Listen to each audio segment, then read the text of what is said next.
Une question qui va beaucoup vous plaire et qu'on nous pose souvent, notamment de la part de nos frères et sœurs convertis.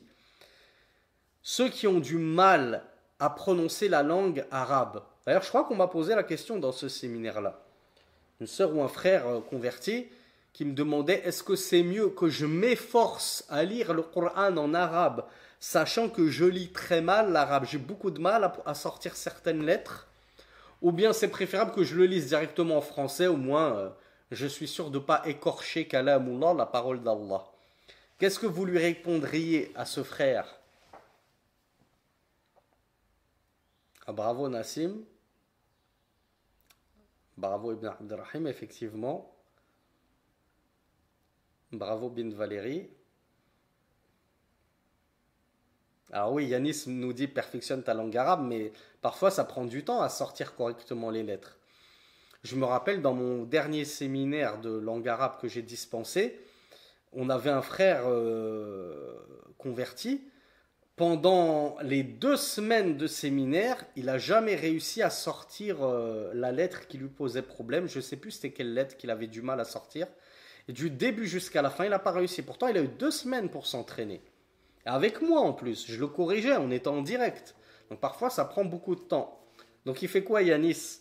Ce frère qui, pendant 2 semaines, n'arrive toujours pas à sortir correctement son bod, son sod, son aïn, son rein. Il lit en français ou il s'obstine quand même malgré tout à lire en arabe?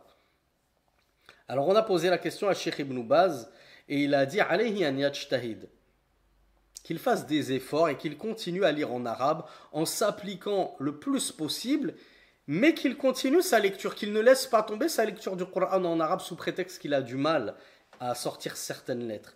Et qu'il ne désespère pas, qu'il patiente et Allah subhanahu wa ta'ala lui donnera la facilité. Inna ma'al usri yusra. Certes, avec la difficulté vient la facilité.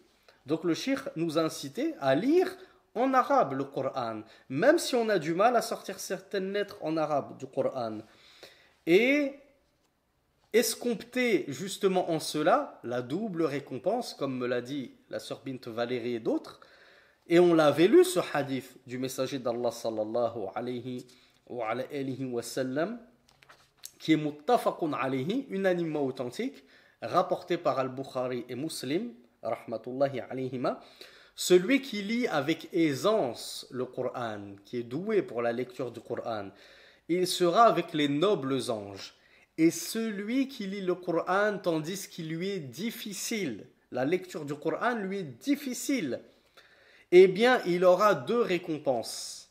Et on avait expliqué, c'est quoi cette double récompense? Premièrement, la récompense de la lecture du Coran, et deuxièmement, la récompense pour toute la difficulté qu'il a tenté de surmonter lors de cette lecture du Coran. Donc mes frères et sœurs, si vous êtes lecteur de la langue arabe, même si vous ne comprenez pas la langue arabe, et même si ce n'est pas encore parfait votre maîtrise de la langue arabe, lisez quand même le Coran en arabe.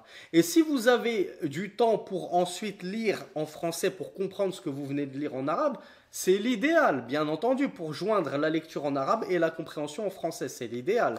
Mais si c'est soit l'un soit l'autre, privilégie la lecture en arabe parce que tu as de la récompense, une grande récompense dans la lecture du Coran en arabe.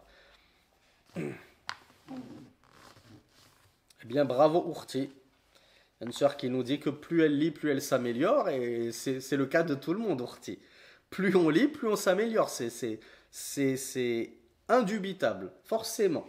Plus on s'entraîne, plus on progresse. C'est pareil au sport, au foot, en musculation, en cuisine. Plus nos sœurs pâtissent, plus elles deviennent de bonnes pâtissières. Plus on pousse des charges lourdes à la musculation, plus on finit par devenir fort et pousser plus lourd. Plus tu vas lire le Coran, plus tu sauras le lire très bien et facilement et rapidement.